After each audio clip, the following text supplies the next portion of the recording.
Hi there, I'm Judy Holland, and welcome to Happy Nest, the podcast where you can hear the latest research and best advice for living well when your kids leave home. Join me as I interview experts and explore how to reinvent yourself during this critical passage. I hope you'll head over to judyhollandauthor.com and check out my new book, Happy Nest, Finding Fulfillment When Your Kids Leave Home. Welcome to another episode of Happy Nest.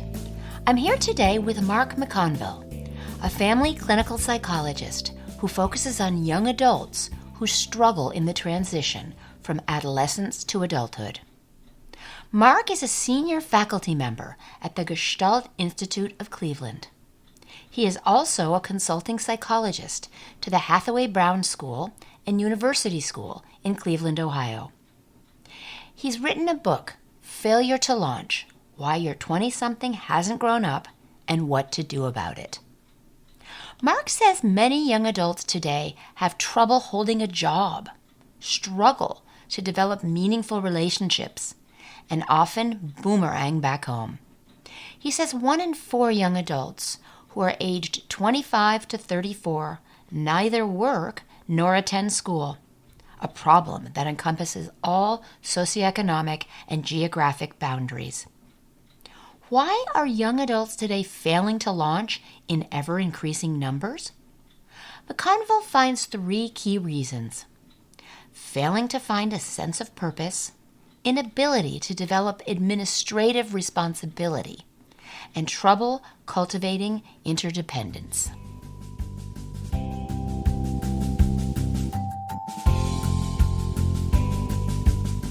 Welcome to another episode of Happy Nest. I'm here with Mark McConville, and we're going to talk about failure to launch. Mark, what is a struggling transitioner? I think you coined that term. What does that mean? Well, I'm talking about that period of development from the high school years into the post-high school years, which may mean college, it may mean a first serious job, it may mean military service.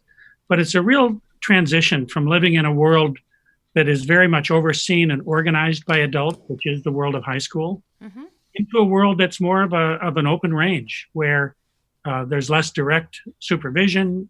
And so the requirements for the kid who's making this transition, that he or she has to really become the executive director of their own life. And that's a real shift. And some kids make it gracefully, but a lot of kids struggle with that. But Mark, hasn't that always been the case? I'm 60 years old. Wasn't I a struggling transitioner? Well, you'll have to tell me that. Did you drop out of college and live in your parents' basement? I didn't. I did not. Okay. Well, I'm a practicing clinical psychologist. And I would say somewhere in the 20 years ago or so, in the early 2000s, I began to notice that I was getting more and more referrals for kids who were chronologically adults, early, mid-20s, but where what they were presenting clinically was very, very similar to my adolescent client population. I've been an adolescent specialist my entire career. And more they were presenting issues that were not really the issues of a young adult, but the issues of someone still maybe quarreling with their parents, still kind of avoiding the responsibilities of managing their own life. So there's no question it's happening more today. And there are reasons for it. Right. Well, so why, Mark, did you write this book? What was it? All those struggling kids beating a path to your door of your practice? What prompted that?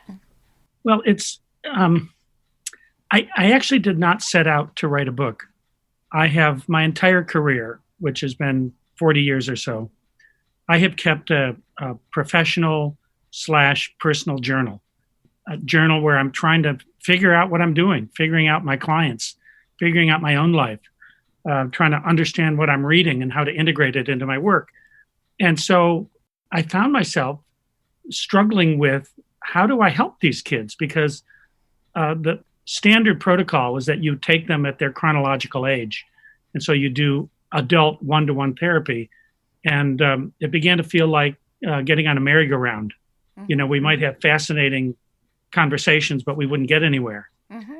And so I really just set out to try to understand better what I could do to help these kids. And at some point, I began to feel like I was getting it, like I was more effective. And it had a lot to do with involving their parents in the treatment. And at some point, I leaned back and said, I think I have a book here in these hundreds of journal pages. And that's when I set about the task of trying to sort of find the statue embedded in the marble. Yeah. It took a while. Yeah, the Michelangelo trick. Yeah. Now, do you have data that indicates this is going on across the country, or is it only where you live, Mark? It certainly isn't just here. This stage of development from 18 to 30, which is now referred to by developmental psychologists as emerging adulthood. Right. That's Jeffrey Jensen Arnett, right? Yeah. Yeah, exactly. Jeffrey Arnett is the guy who kind of put his finger on that.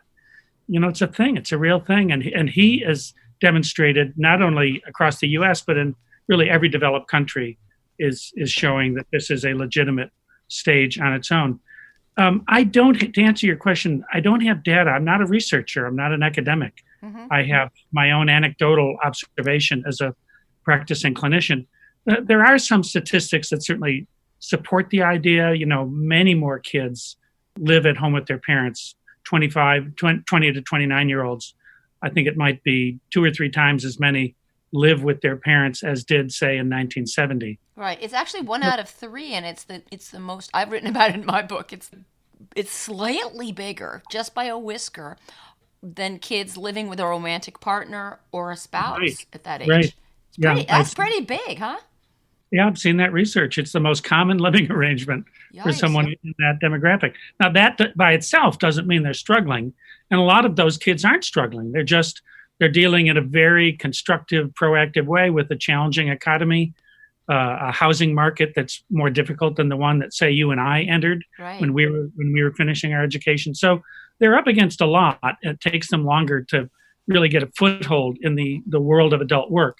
So they're not all struggling, but there are certainly those among them who are indeed struggling mightily. Right, and they need more education. The cost of rents and mortgages is so much more that I remember I've spoken a lot to Jeffrey Jensen Arnett, and he talks about all the houses where there are 5 young adults in there, and that is a highly combustible situation. People come home and eat your food.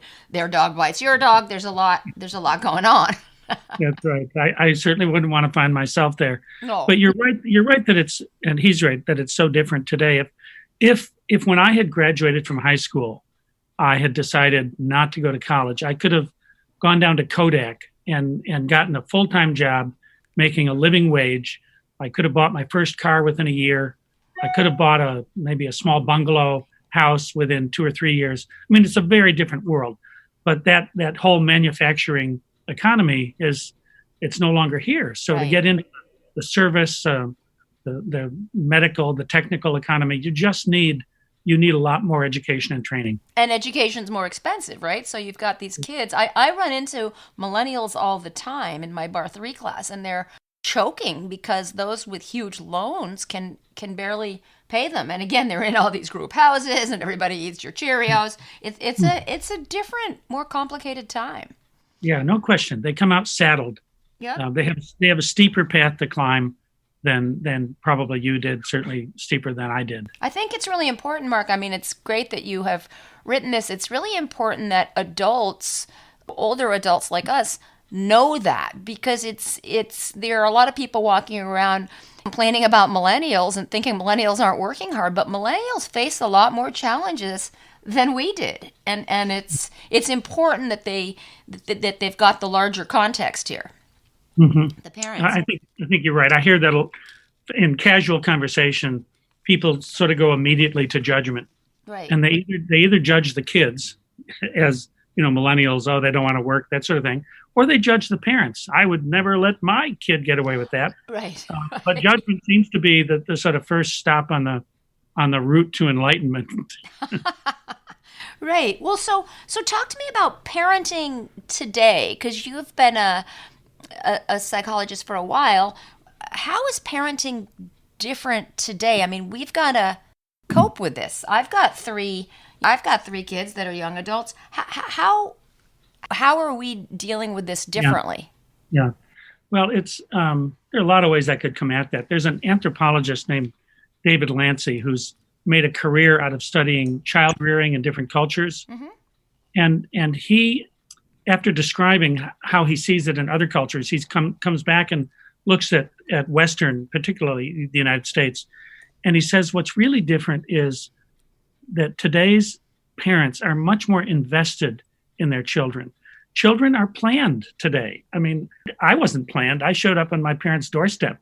I think the stork probably brought me, and my parents were good enough to take me in and raise me and educate me. But today, parents are more, they're planning for kids. So kids, they have a place in their hearts, a place in their budgets when those kids arrive. And so we see today parents are much more invested. I want to get my kid into the right preschool so that he or she gets into the right elementary school and so on. So parents today are pressured, they're anxious, and in a weird way are perfectionistic. Yep. And because they are more anxious, that filters down and affects their parenting. I think whether or not they understand the trends you and I understand that makes things a lot more difficult for millennials, whether or not they know that, I think they're just kind of caught up in the, gee, I've got to do everything I can mentality. And that leads into some things that topic I write about, which is kid-centric marriages and then the impact on the marriage of that. But I hadn't heard that expression, but I love it. Kid-centric marriages. Kid-centric. I just wrote a story yesterday about kid-centric marriages, but part of that is just our anxiety about, my gosh, how's my kid going to make a living wage? Yeah. It's more difficult now. How is he going to get an apartment? So we line it all up with all our energy and we forget the spouse over there in the corner. Yeah, that's for sure. So I see that as part of a larger phenomenon. People will be critical of helicopter parents, right? The parent who is too involved. But to me, the bigger picture is that today's young people, they are the most supported generation in history. So there's a lot of good that comes out of this. If let's say you're a 14-year-old with a learning disability, 30 or 40 years ago, you may just have been pegged as lazy or as a troublemaker. As slow. She's just not applying herself, they might have said. But today, you're much more likely to be identified, assessed, evaluated, to have services provided, to have an educational plan that's tailored to your particular profile of learning. Mm-hmm. And so you have a much better chance today of actually becoming a competent and confident student. Mm-hmm. And that's because of this generation of adults who are much more invested, right? And the same is true. I have an 11-year-old granddaughter who is a soccer junkie. She knows every player on the American women's team. She plays on 3 different teams. None of this is driven by her parents. It's driven by her. And she's exposed to expert coaching. And I just sit back and think, these are adults that are making this possible for this child. And I would venture to say that we are producing better athletes at a high school and at a college level. I look at the high school football team at where my grandkids go to high school, and I think my high school football team, which was undefeated, wouldn't stand a chance against these kids. And again, it's a reflection of this copious adult support for kids, whether it's athletics, whether it's in your kid is a gymnast or wants to speak Chinese or going educationally. So there's a lot of positive that comes out of it. But then with everything, there's byproduct, right? And so what I see in my office, and you probably run into it, I see the byproduct that's not so pretty, that the kid who's been over-supported and hasn't really learned to tap into his or her own resources. Right. And so here they are at 20, 21, 22, and they really are, in some sense, clinging to mom and dad because they just don't have the confidence that they can pull it off on their own. That's certainly an issue. So how can we help these young adults? Should we just do more and more and more, or how do we help them? Well, I assume you're thinking about the kids who are really struggling. Yeah. Yeah. I have an answer, but it's a bit of a complicated answer. When I have parents that get involved in my practice and in the counseling process, I take a look and I support them to take a look at their parenting. And what I'm really looking for is, are they parenting this kid who is 22 going on 16? That's one of the ways we sort of capture the image. Are they parenting more like the parents of a 16-year-old? Because parenting an adolescent is a whole paradigm of its own. It has unwritten ground rules that are not negotiable. And that's very different from parenting a young adult. So I look at, is the parenting operating according to that parent-adolescent paradigm? Let me give you an example of what I mean. Let's say you have a 17-year-old, and you unfortunately have the 17-year-old from hell. This kid cuts classes, smokes dope at home, brings his girlfriend up to the bedroom, whenever you're not at home. He just breaks every rule. You still are obligated to do your best to support that kid. You've got to feed, clothe, shelter him. You can't say, pack your bags, you're out of here. Now, maybe you can send him off to a wilderness therapy camp in Idaho. I guess that's an option. But short of that, you are obligated to do your darndest as a parent to kind of influence that kid in a positive way. Yeah. Right. And the kid knows it at some semi or unconscious level, knows that you're stuck with me. So what do you do so you don't get just total rebellion? Because already you're seeing some rebellion. Well, when this kid is not 17, because the kids that I'm talking about are 22 and 23, I'm trying to get parents to look at them, to think of them in a different paradigm, to think of this, you're an adult, and our relationship at this point, now that you're, say, 22, is voluntary on both parts. You could walk out the door this minute. I could ask you to leave this minute. So now we're talking about a whole different premise for the relationship, right? That it's a two-way street. Mm-hmm. And if I can get parents to look at it that way, then the kids will come around and begin to see it that way. You mean the kids maybe will be more grateful that here are parents that actually don't really need to be offering all this, but they are, perhaps there's with gratitude or appreciation of what they're doing? There's no question. Once kids begin to see it that way, they begin to feel more grateful. Mm-hmm. And what the parents that I work with, what they're waiting for the kid to mature. They're waiting for the kid to develop that cognitive outlook of realizing that we are providing this economic support voluntarily, and he or she becomes appreciative. So the parent's waiting for the kid to change, and what I'm saying to the parent is, no, you have to start the change process. And so I have some sort of techniques or methods or approaches to get them to think differently. Mm-hmm. And one of them I call the distant niece or distant nephew thought experiment. So if you're in my office and you are just wringing your hands about your struggling transitioner, your 22-year-old who's dropped out of school and is only working a few hours a week and is taking you for granted, the thought experiment I'll walk you through is, imagine that this young man is not your son. This is just a thought experiment. Imagine this were your distant nephew. He'd come to live with you from North Dakota. Mm-hmm. You haven't seen him since he was 6 or 7 years old, but he's come to Washington, D.C., and he needs a place to live. And he says, Aunt Judy, can you put me up? And you say, well, of course, your family. So you put him up, and then he behaves in this way that your son or daughter is behaving. How would you handle it?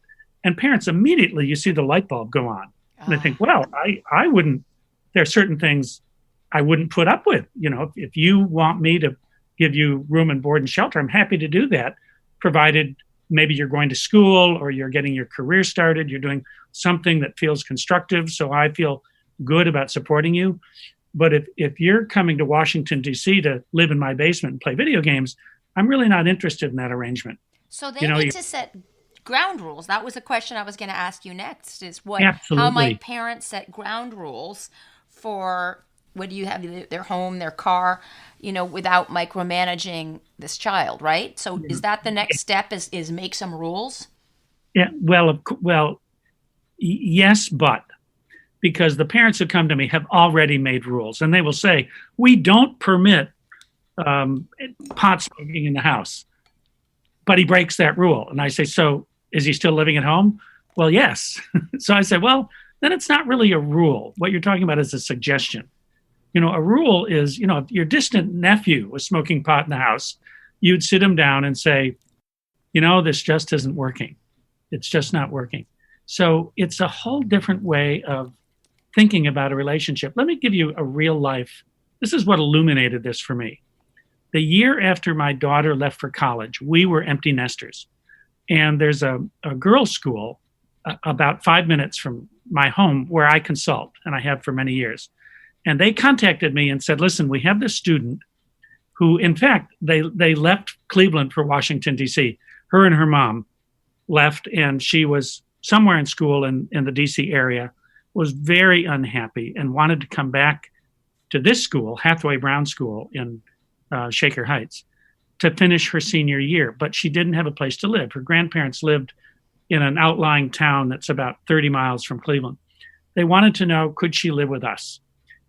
And I had actually counseled this kid briefly when she was a ninth grader. And I knew firsthand she was no angel. This was a kid who liked to push the limits. She had that kind of twinkle in her eye. And I thought, Mark, this is not a good idea. And my wife and I talked it over, and we just thought, well, we both feel so committed to this school. And we said yes. It turned out to be absolutely the easiest year of parenting we had ever done. And our two kids had not really been a challenge at all. But it was so clear because the boundaries of our relationship were crystal clear. And here's the case in point. She was a cigarette smoker. And I thought to myself, her lungs are not my business. Right. Her future health. You don't want cigarette smoke clinging to your drapes and your couch. Well, I said, cigarette smoke on the third floor and in that little, in the bedroom we have for you, that's my business. So the whole business of whose business is what was just so easy to sort out in this relationship with someone who is not, in fact, my daughter. That's the struggle. Because, of course, our own kids are not boarders. They're not distant nieces and nephews. They're our children. And so getting that clarity of the boundaries, being able to say to your own struggling 22-year-old, look, we're happy to have you here, but there really are some requirements that are not negotiable. Mm-hmm. Maybe, for example, that you're a full-time student or some combination of work and academics that equates to full-time, that you're a reasonable citizen of the household. And when parents begin to think of those truly as house rules, not as parenting strategies, but house rules, in other words, non-negotiable, then the relationship begins to change.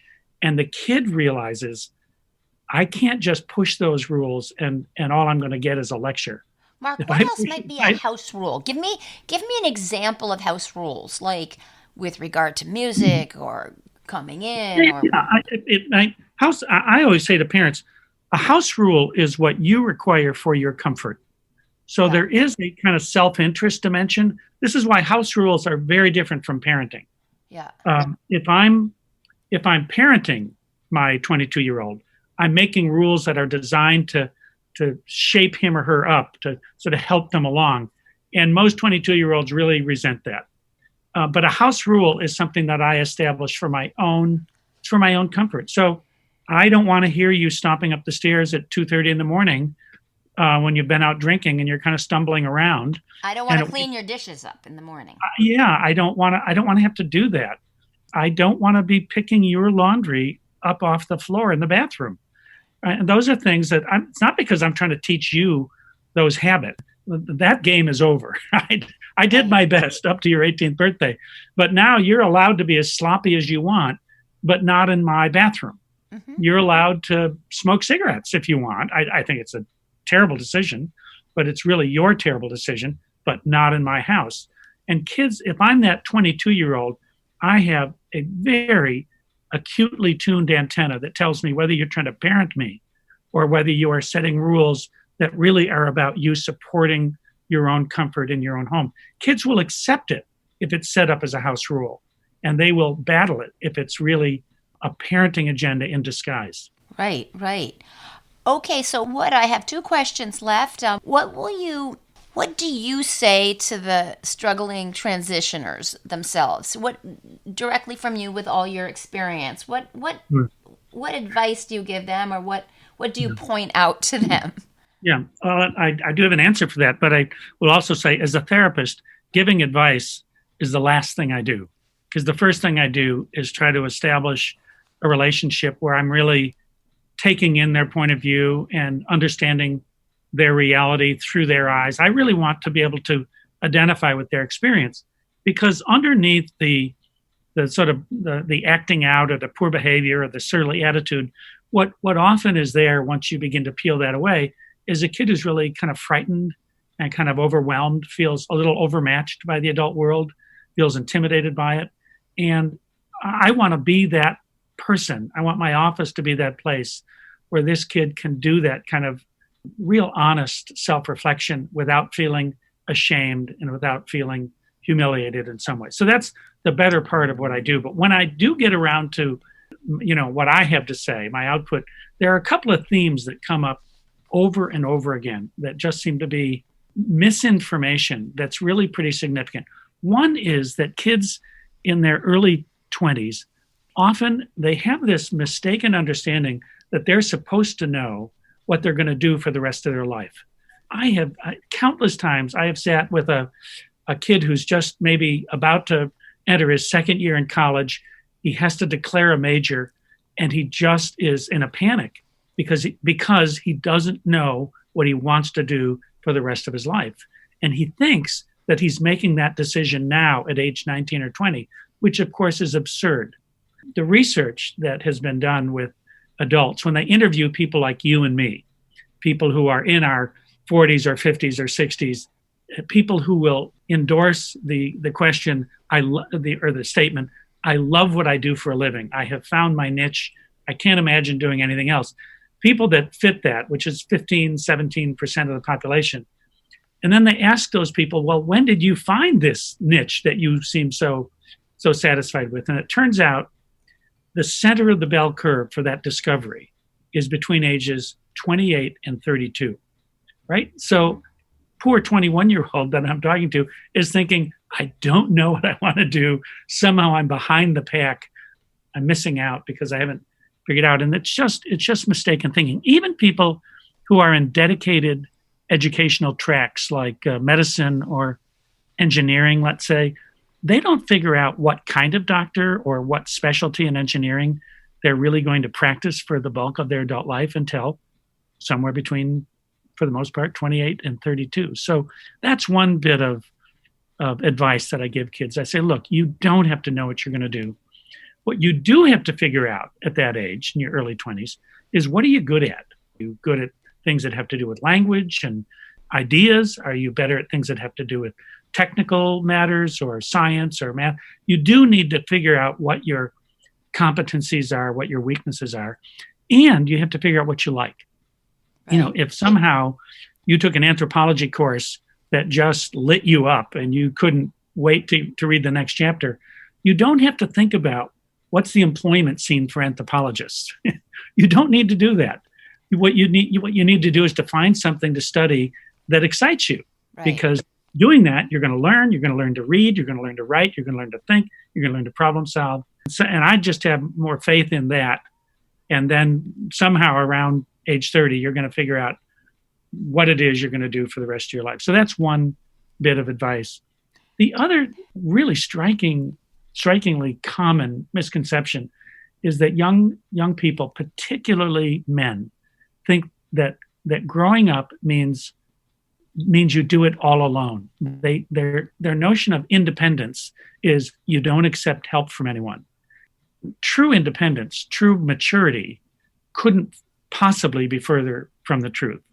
You look at any competent, independent adult, and what characterizes them is not their isolation, but their capacity, their ability to figure out who knows more than they do and how to go get that information. So I will say to these kids, look, if you were, let's say this is 5 or 10 years from now, and you're setting up a business in whatever it is you like to do, a business in video game design or manufacture surfboards. It doesn't matter, but you're setting up a business that lines up with your interests. Are you telling me that you wouldn't hire an accountant to make sure that you complied with the tax law? And they'll look at me and say, well, no, of course I would.